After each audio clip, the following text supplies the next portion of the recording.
Okay, let's talk about Chapter 9, Music and Dance Center. Most classrooms are not going to have a music and dance center, but we'll talk about how you can incorporate music and dance into your center, into your classroom. So, anybody who knows me, anybody who's taught with me, anybody who's taken a class with me knows that my belief is there can never be enough music and singing in an early childhood classroom.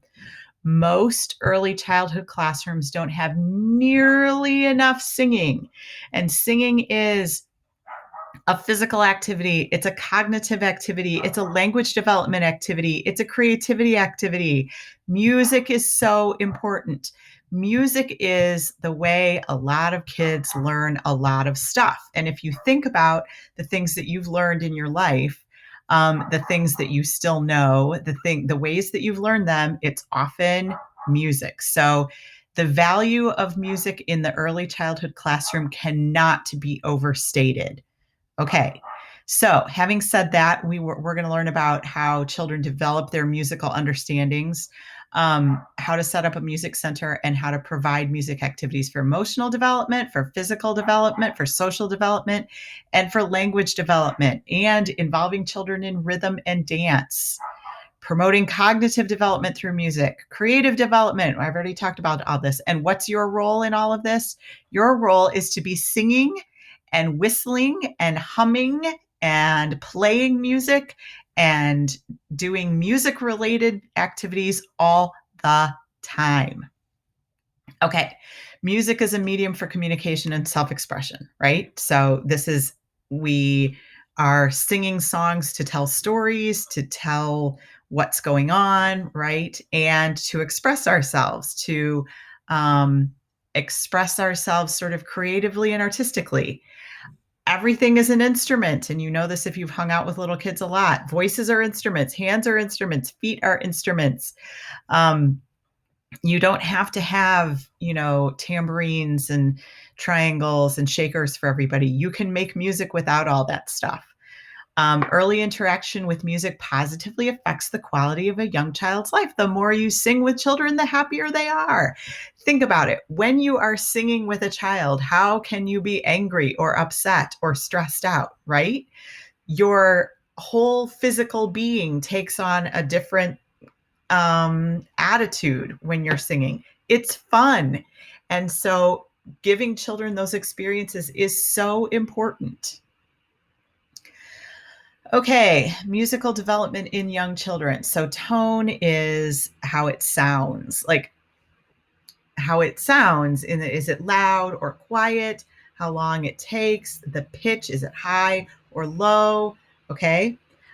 Rhythm, tempo, beat, pattern, right? Melody is the tune of the song, right? So here's a way of thinking about this. Often we would sing "Row, row, row your boat," right? One of my big pet peeves is that preschool teachers tend to sing the same songs over and over again. So what are ways, if the only songs that you're ever going to sing with your kids are ABCs, "Row, row, row your boat," "Itsy Bitsy Spider," and "The Wheels on the Bus," and "If You're Happy and You Know It," right? There are ways that you can make those songs interesting to little kids. So "Row, row, row your boat." You don't just sing "Row, row, row your boat," because that's enough, but it's not. It's boring. So you sing it that way. And then you sing it really loud. And then you sing it really quietly. And then you sing it really fast. And then you sing it really slow. And you incorporate physical stuff into it. So row, row, row your boat, right? So it's a whole body experience. And it's not just a body experience. It's a thinking experience. How do I sing loud? Right? How do I sing soft? What's fast? What's slow? So these are all things that you need to incorporate in the musical experience. You can already tell, right, that I'm kind of crazy about music with kids. Early development, babies hear lullabies, right? Babies hear their mother's heartbeats, and that is rhythm. Okay. Howard Gardner believes that musical intelligence is one of the first intelligences to develop. Guess what, guys? There's a huge correlation between musical intelligence and development and math. You wouldn't think that, but think about it. It's rhythm, it's counting, right? There are elements of math and music that you don't even think of. And a lot of people who are very skilled at math are also great musicians. So, another reason why music is important. Music in the preschool years, increase cognitive and language development, active listeners of music, and natural development. So, like, children develop this sort of naturally. It's not something where you sit down and teach children music. This is something where you are, this is a great example of you are experiencing music and this is how you learn. Think about how music works to ears, right? You're hearing new words. You're hearing new words in ways that are more interesting than just saying the word. A lot of times it's sounds, the song Apples and Bananas. You're learning vowel sounds. I like to eat, I like to eat, I like to eat apples and bananas. And then we do it with the A sound. A like to eat, A like to eat, A like to eat. The more fun it is, the more nonsensical, the more it engages a child's ear, the more they're going to get out of it. So bring in and share the music you enjoy. I believe as a teacher that there are very few pieces of music that are not appropriate for children. Okay. So I think the Beatles are great for children. Kids love the Beatles. Kids love Bob Marley. I had a classroom of 3-year-olds that could not listen to enough reggae. A really fun song to sing and play with little kids is Van Halen Jump, and you jump every time they say jump. They love it. Unless there is super foul language in the music that you're listening to, I don't see any reason you can't play it with little kids. I personally hate country music, and I would never play it with little kids, but it doesn't mean it's not appropriate, okay? Anything that engages them is okay. All right? I am not a person who's going to say you should not listen to that in the classroom. Okay, teach children to use, not abuse the recorder or player. If you have some sort of recording device or player in your classroom, teach them how to use it. Several years ago, when the first Frozen came out, the classroom across the hall from my office had a CD player and they had a CD of the Frozen soundtrack. And every day for about 4 months, there was a kid who would come in, put on the CD, and say to his class, and this was every day, "You guys, it's Frozen." Like he hadn't done that the day before. He did that for 4 months. Those kids sang the crap out of Frozen every day for months. And it was just part of their day. And they learned from doing that, right? I got a little tired of hearing Frozen, and so did the teachers, but it was what they wanted to do. Promote listening, sound exploration, rhythm, and music making. Talk about how it works to listen. Talk about listening. Play short pieces of music and have them do stop and start dancing. It trains their ears to listen. Show them how instruments work. Make it personal for the children. And then there's this whole shoe thing that your book talks about. Multicultural recognition. Make sure you're playing different kinds of music from different cultures, not just, traditional American music. Go find, there are some really great global sound CDs. Putumayo is a fantastic world music, and they have some great kids world music stuff. Go to the library. They have all kinds of CDs, and of course, everything's available on Spotify, on Apple Music. You can go look for playlists, right? I think all of my preschool playlists are available on Apple Music. I'll have to look. If not, I'll make a link here and you can find them. We used to create a playlist for each theme that we were working on. So if our theme was on the farm, we would have all kinds of songs that were animal songs, Old MacDonald songs, stuff that goes along with the theme. Read books about singing and dancing, include all children, record children moving to music. Kids love it when you make a video of them dancing. When my daughter was 4, her class did a some kind of choreographed dance number. It was like a jazzercise class that they recorded themselves doing, and it was awesome. Put on music and have dance parties. One of my classrooms, I think it was threes or fours, every Friday, the last 20 minutes of class, they pushed all the furniture out of the way and had a huge dance party. And I can tell you that when parents come to pick up their kids on a Friday afternoon and everyone is dancing and the teachers are having a good time, that sort of says a lot, and it helps parents feel good about what's going on at school. Clap to the rhythm of children's names. This is to promote physical development. Do you know Higgledy Piggledy Bumblebee?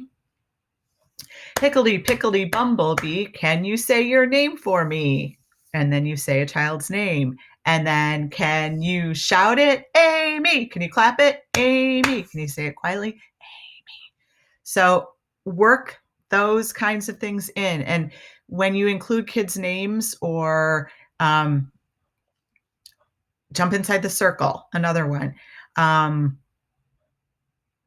If you're wearing red shoes, please stand up and jump inside the circle, circle, circle, jump inside the circle, then sit down, right? Anytime you can incorporate moving and thinking together at the same time, it's awesome. You can, of course, make your own instruments. And if you want to go search on Pinterest, preschool instruments, you can find all kinds of stuff to make, right? Okay, social development. Encouraging everyone to participate. Some kids are not going to sing along, and that's okay. Some kids, it takes some time for them to sing along. Sometimes it's good to partner your kids up and help them learn to sing together, right? Singing about your feelings, right? Involve children directly. Like I said, don't force children to join in. Let shy children hide behind something. Have puppets. Again, I told you I'm not that into puppets, but some people really are. Make up words to familiar tunes. This is a super important one. This is about language development, but this is also something that you can use as part of your learning environment, right? I worked with a teacher who could make up a song about anything. So it's time to move from one activity to another. So she would go over and help in the blocks area. We're putting blocks away, blocks away, blocks away. We're putting blocks away. We're putting them all away, right? My kids, my daughter's helping out with some grade schoolers, and they made up a song about wearing masks. And it goes to the tune of the song that we do for everything, which is everybody's wearing masks, wearing masks, wearing masks. Everybody's wearing masks. Thank you very much. Or everybody put on your coat, put on your coat, put on your coat. Everybody put on your coat. Thank you very much. Right? It's super easy. You put any words to it and sing it again and again and again. Everybody wash your hands. Right? It's great. Sing a song from picture books. There are tons of picture books out there. So if you feel like I'm not really that comfortable just sitting in a circle singing a song, get out a picture book, get out your Old MacDonald Had a Farm book and sing it. Right? And then this is an important thing. It's a really good idea to have the connection from home to school, school to home. Tell your parents what songs you're singing in the classroom and give them the words. A lot of times what happens, especially with younger kids, is they kind of get the song, but they don't really. And so they're singing it at home and the parents don't know what it is. So if you have printed out what songs we're singing this month in our classroom and you send it home, or better yet, you set up a Spotify playlist and say, these are the songs we're singing and you can sing them too. Or we used to send home CDs, whatever. That way parents know, hey, this is something that connects with what the kid's doing at school. And that's an important thing. Again, singing promotes language development because it's really focused on sounds and words, right? In a way that just regular conversation doesn't have. Have children explore sounds by tapping objects to learn musical concepts. Bring in a variety of empty glass containers, right? Things that make different sounds. How do we make different sounds? Talk about if you hit it harder, it's louder, softer, all those things. Creative development. Make up a song, right? Play night music while making night art. So when you're doing art projects, maybe all you're doing is putting out some paper and some crayons or markers, and then you put on some music that has it's really fast or it's really loud or it has birds chirping or whatever, and then have the kids draw what they hear. Reading as children make a night collage, right? Let the children record their own music. Yes, have them play their instruments, have them come up with songs and make that part of what you do. Put it on YouTube in a private YouTube so parents can see it. What's your role? Your role is to observe, right? And it's also to show them how music can be fun. See how many children can whistle. I had a kid who was a whistler. I'm trying to remember how old she was. That kid whistled all the time. It's rare for a 4-year-old to be able to whistle, so it was a thing. But, maybe it's not whistling, maybe it's humming, maybe it's singing, maybe it's snapping your fingers. Teach them how to snap their fingers, clap their hands, stomp their feet. All of those songs where you do those things are not only songs where you are doing the activity, you have to listen to hear what you're supposed to be doing, right? Show them how much fun music can be. If you are one of those teachers who is uncomfortable doing music in the classroom, oh, I don't like to sing in front of people. I'm sorry that is your deal. But you're going to need to get over it. If you're going to work with 3 and 4-year-olds, 5 and 6-year-olds, 1 and 2-year-olds, you're going to need to be singing. What you need to remember is they don't judge your voice. They don't judge how you sing. The funnier it is, the more outrageous it is, the better it is. Don't worry about how you sound. Worry about what you're singing and what you're bringing music into the classroom is bringing to those children, right? That's the most important thing. And if you go a day in your preschool classroom without singing at all or having some sort of music, you failed your kids. And I truly mean that. We don't do enough singing. We don't do enough music. And it's really, really important. Now, if this is interesting to you and you think, oh gosh, maybe I don't know enough songs, there are tons of lists of songs for preschoolers out there. Just look up on YouTube and you can find all kinds of songs. There are tons and tons of children's music artists out there who are really good. There are a lot who are terrible, but there are some who are very, very good. Seek them out. Ella Jenkins is a pioneer in children's music. She was really one of the first people to think about how we work with children using music. And there are tons of Ella Jenkins albums out there. Lori Berkner is fantastic for young children.